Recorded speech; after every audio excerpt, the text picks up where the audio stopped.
Alright, isang magandang hapon po sa lahat ng ating mga subscribers, sa lahat ng ating mga followers. Saan man po kayo ng panig ng mundo naroroon, isang magandang hapon po sa inyong lahat. Welcome back pong muli sa akin pong YouTube channel na ATS Tambayan. Basta Tambayan ATS ang inyo pong pupuntahan. Ngayon pong hapon mga mahal kong manonood ay magluluto tayo ngayon ng merienda. Ika nga, it's merienda time. Ayan.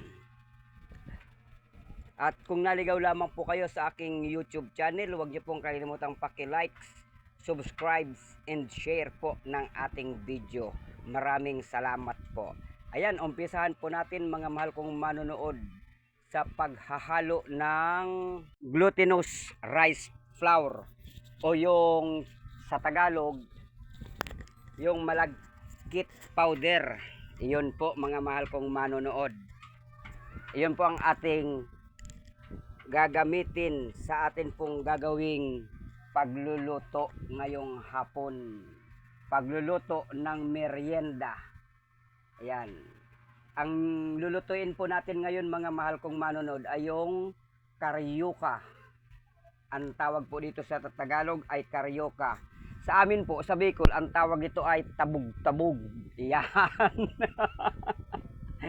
At siyempre mga mahal kong manonood, depende na rin po sa inyo kung ano po ang gusto ninyong gamitin sa inyo pong gagawing pagluluto ng karyuka. Pwede rin pong gamitin dito ay ang kamuting kahoy. Pwede rin pong gamitin yan. At pwede rin pong kamuti. Depende po sa inyo mga mahal kong manonood. Ngayon po, ang gagamitin po namin ay yung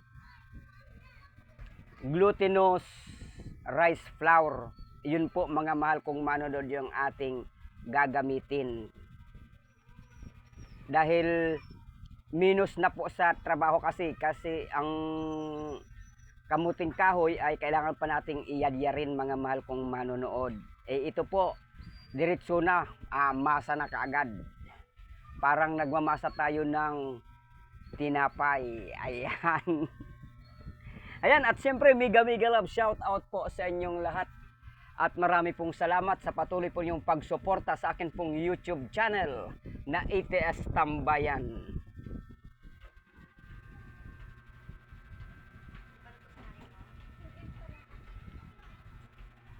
Ayan, kitang-kita nyo naman po mga mahal kong manonood.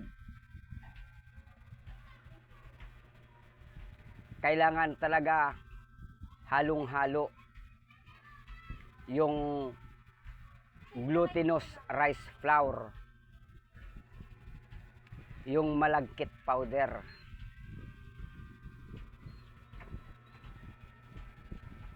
Ayan, at pag nahalo na po mga mahal kong manonood, ayan, kita nyo naman, naglagay ng konting mantika sa plato. Para ang purpose po niyan mga mahal kong manonood, hindi po dumikit. Kasi pag hindi po nilagay ng mantika, didikit po yan mga mahal kong manonood. Ayan, kailangan bibilog-bilogin. Ayan, bibilog-bilogin na parang hulin. Ayan, pero kami po, ano muna, pinalapad muna namin kasi nilagay namin ng icing. Nilagyan namin ng icing. Yung palaman po ba, mga mahal kong manonood.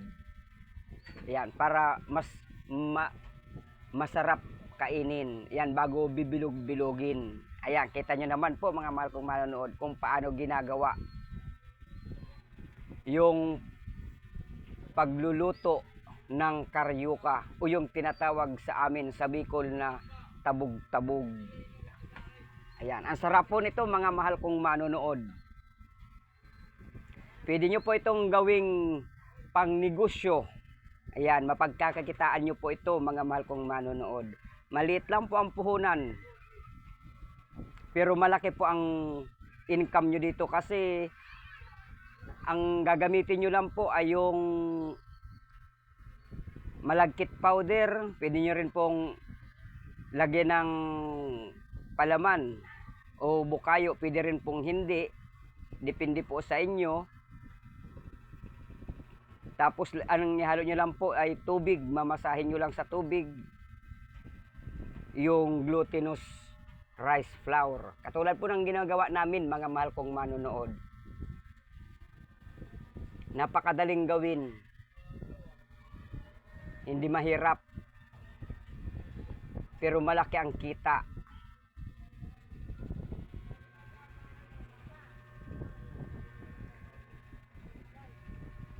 Ayan, kailangan i-flat sa kamay bago itutupi. Pag natupi na, saka papaikot-ikutin sa palad. Parang yung kanta ni Randy Santiago na paikot-ikot. Di po ba?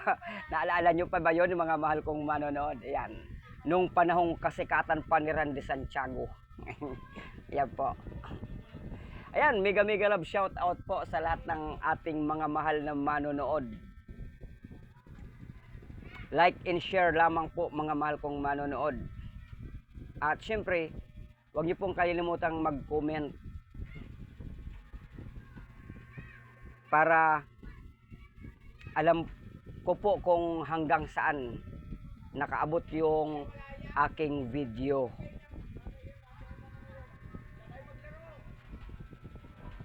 At para marami pa po ang makakaalam sa simpleng merienda, subalit masarap at pwedeng pagkakakitaan, pang negosyo.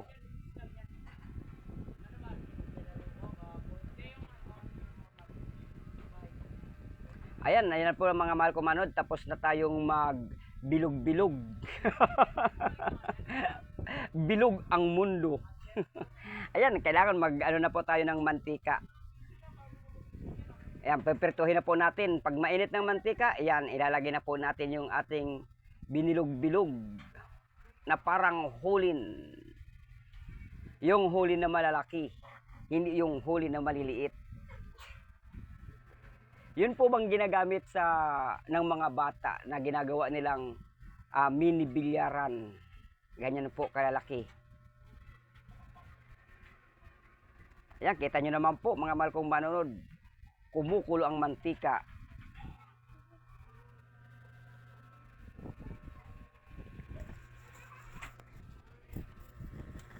Ayan, shout out po sa lahat. Sa lahat ng ating mga subscribers at sa lahat ng ating mga mahal na manonood. Shout out po sa inyong lahat at marami pong salamat.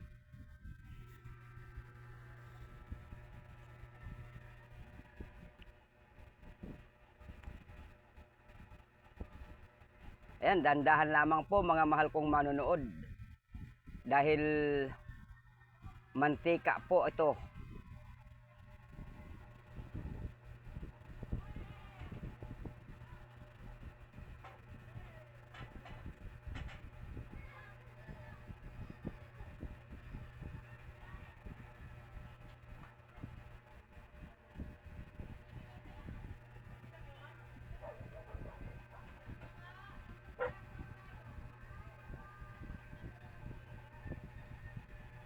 Kita niyo po mga mahal kong manonood, hindi sila dikit-dikit.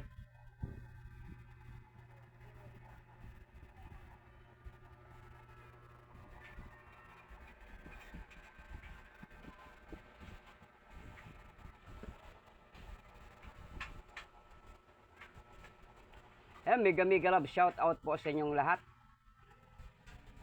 Ayan, pag naluluto na po mga mahal kong manonood, dahil malagkit po siya, hindi po talaga maiwasan. Pero pag hindi pa po luto, hindi sila magdidikit-dikit pag mayroon pong mantika yung plato na nilagyan mo ng bilog-bilog.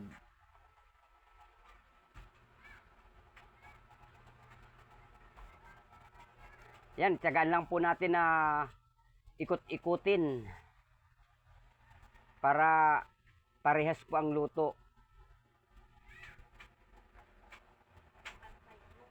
Para pantay ang pagkakaluto nito. Kasi kung hindi po natin tatagaan ikutin, mga mahal kong manonood, baka ang kabila po ay sunog, ang kabila po ay hilaw. Pag kinain natin, baka magreklamo po tayo na mapait, tapos yung kabila ay hilaw. Kaya, tiyaga ika nga, pag may tiyaga, may nilaga. O, di ba?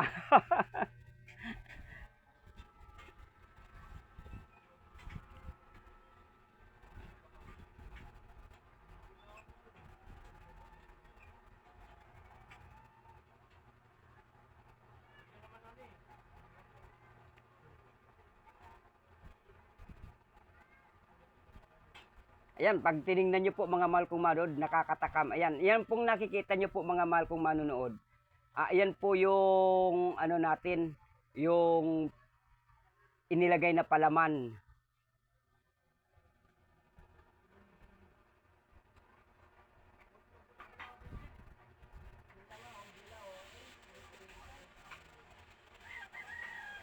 Yung pagprito po pala nito mga mahal kong manonood, depende po sa inyo kung dadamihan po ninyo yung mantika para lumubog po sila sa mantika.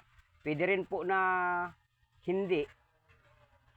Tiyagaan nga lang po natin na tiyagaan lang po natin na baliktarin.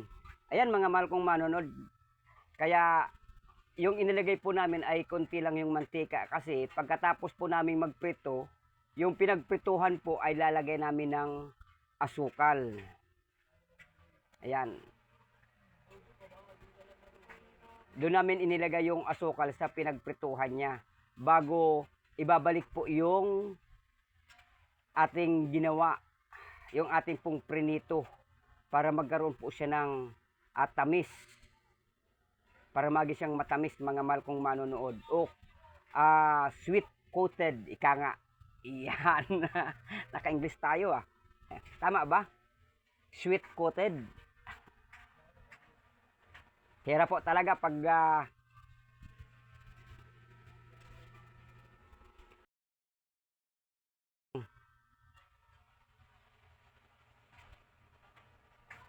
high school graduate lang.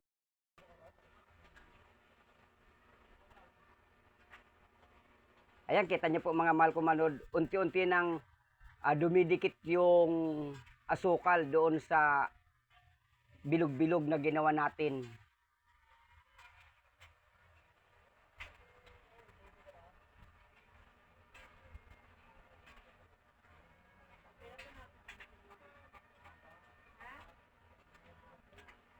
Wow!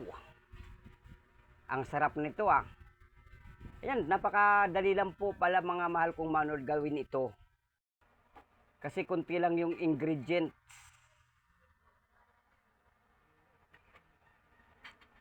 Malagkit powder, asukal lang po mga mahal kong manonood.